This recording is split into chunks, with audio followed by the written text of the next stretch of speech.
4, 3, 2, 1. I don't want to blow my own trumpet, but I was quite responsible for getting motorcycling to this city. Person who from zero I brought to the extent where he has got a second prize in England and Brands Hatch racetrack. And Pune was full of motorcycles. I had a speed twin also in those days. Unfortunately, I broke my hand. I started my motorcycling career on a Red Indian 13.5 horsepower.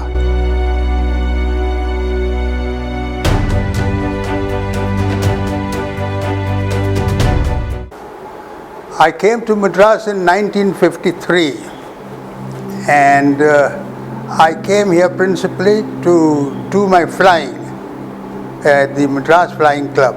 I started flying tiger moths and it used to be good fun because here was an aircraft that is fully aerobatic and I have come over Nungumbakam right over my house and I've done about 3 times spinning over the place. You got to be very careful because in case somebody sees you and reports saying that somebody is doing aerobatics over the city, you'll get into serious trouble.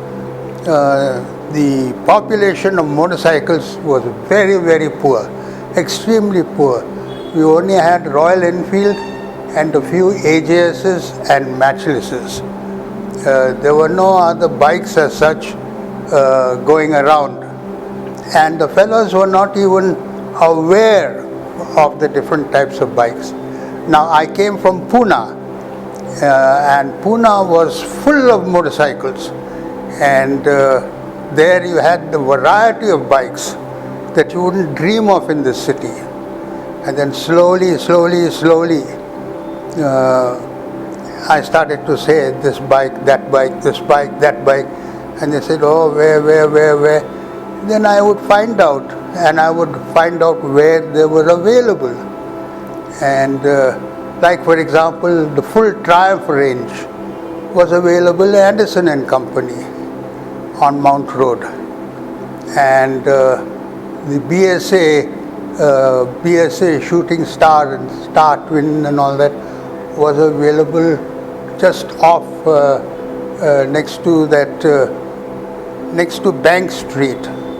There's a small street going inside, and this place was located there, and so on. And things started to grow more and more, and the fellows started to be surprised at my saying, "Why don't you get yourself a BSA Star Twin?"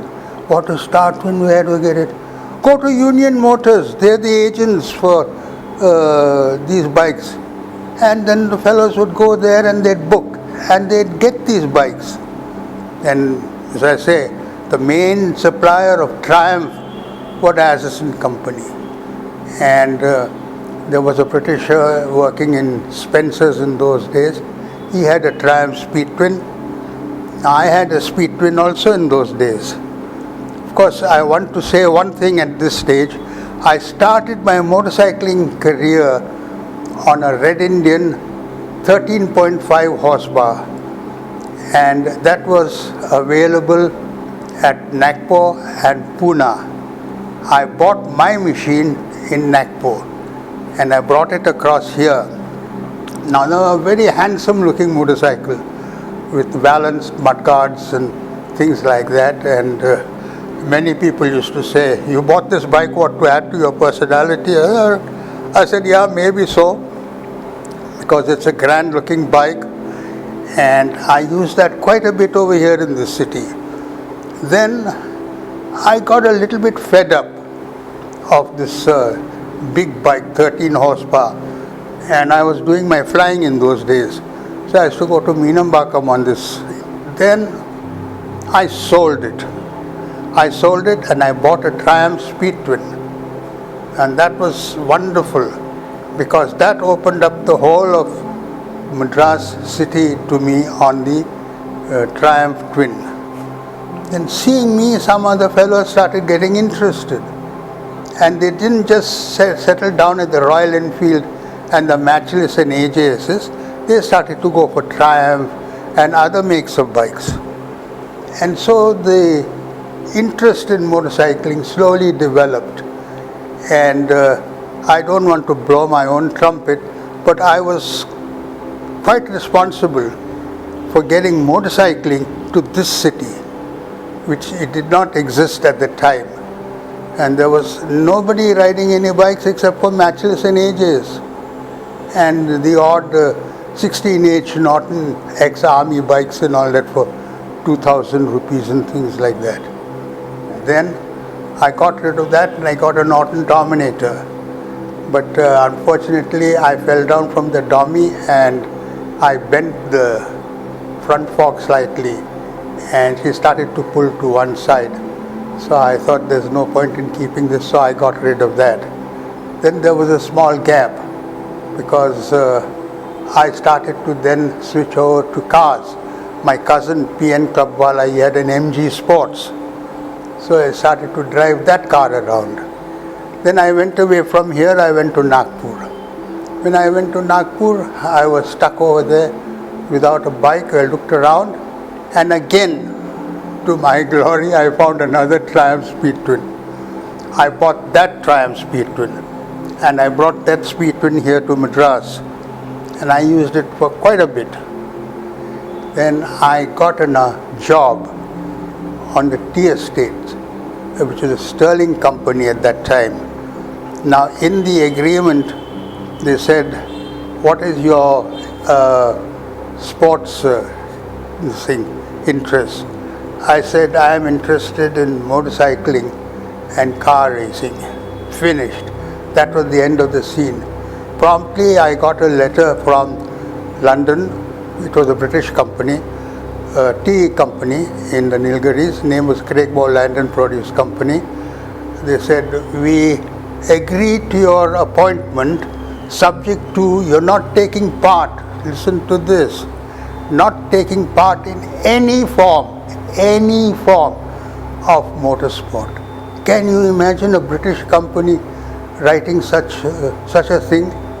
Well, that put the hammer on my question of taking part in any motorcycle event or conducting or any such thing. And slowly getting friendly with my boss and all that, and started to negotiate.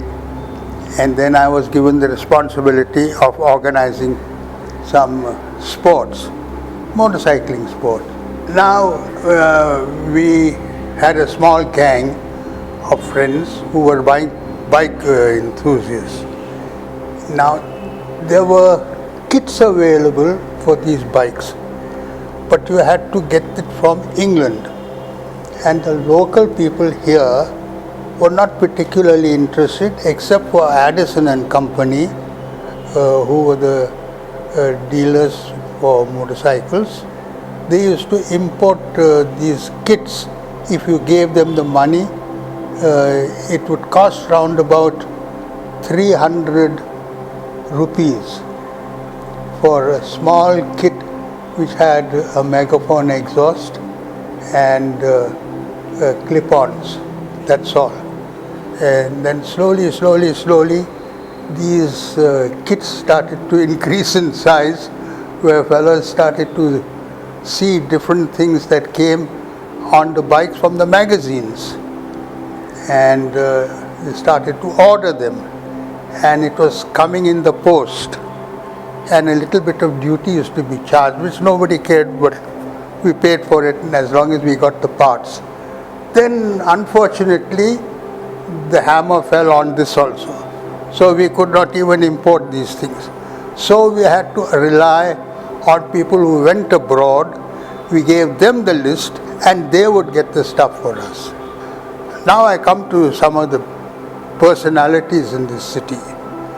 One was Rajkumar Menon, who went by the nickname internationally of Cutlet. He was a real enthusiast of motorcycles. He had an aerial and he had modified his bike. Then there was Hari Rao. Hari Rao incidentally did not know how to ride, and I taught him how to ride. Unfortunately, I broke my hand and I was not able to ride. So Hari Rao used to come and take me on the back of his bike, and I used to tell him what to do, and he used to carry out my instructions implicitly without questioning. And slowly, it reached such a stage that then Hari Rao immigrated to England. And when he was in England, a very surprising thing is, he entered Brands Hatch in England, a race for motorcycles, and he came second. So now that was something that I was very proud of.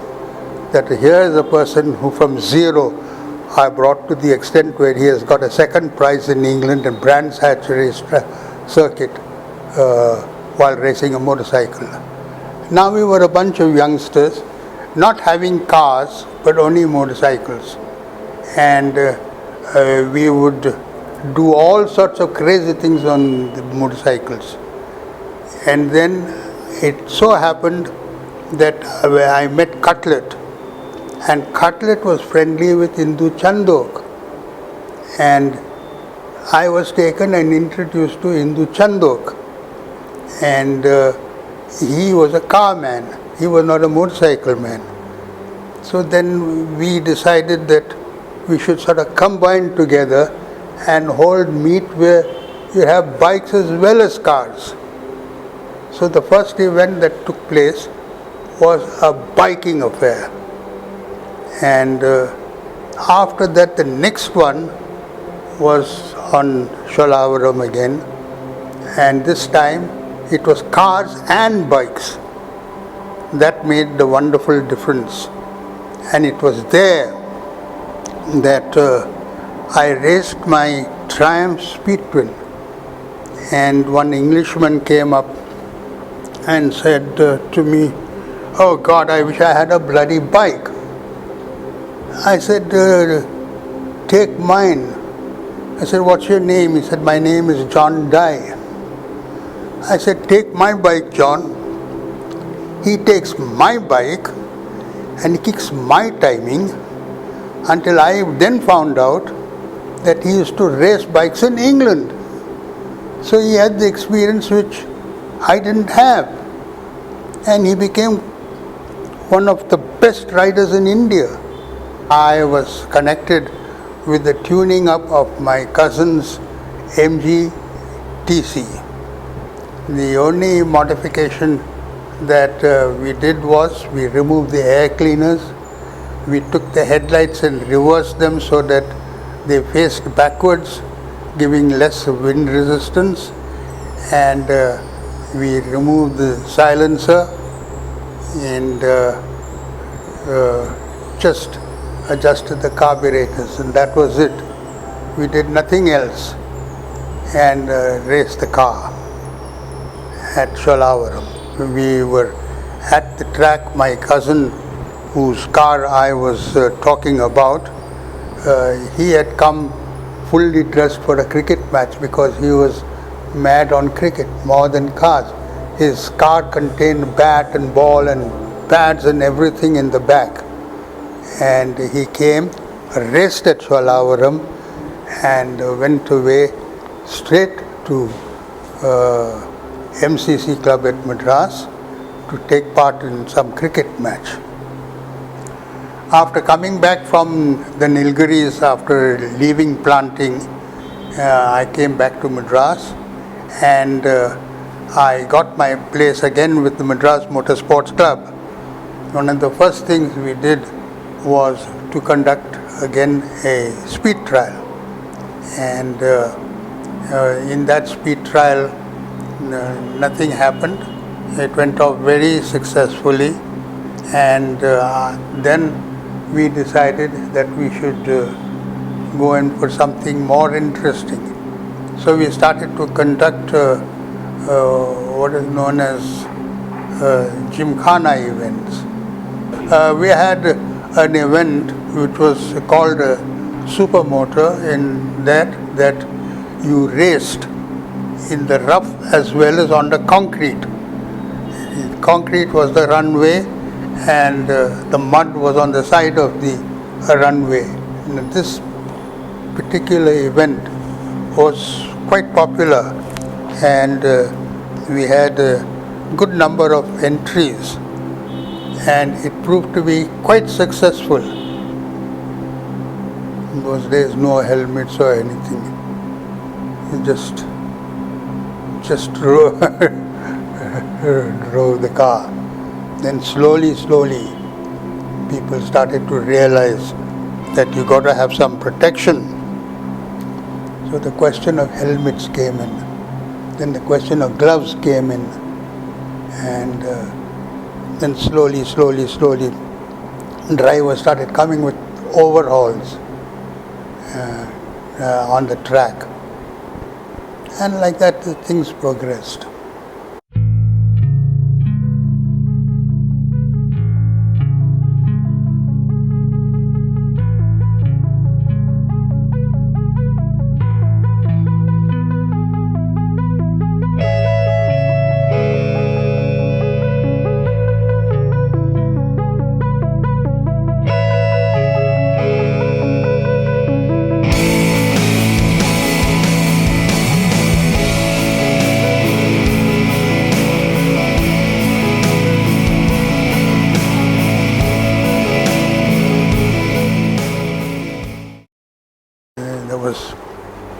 A lot of cars skidding off the runway onto the mud area, but no rolling over and things like that, because we had not reached that kind of speed where the car would roll over and have major problems as far as handling was concerned. Like gradually as things improved, then things started to take a different turn. Some cars started to roll also, but nothing very serious. Nobody luckily got major hurt.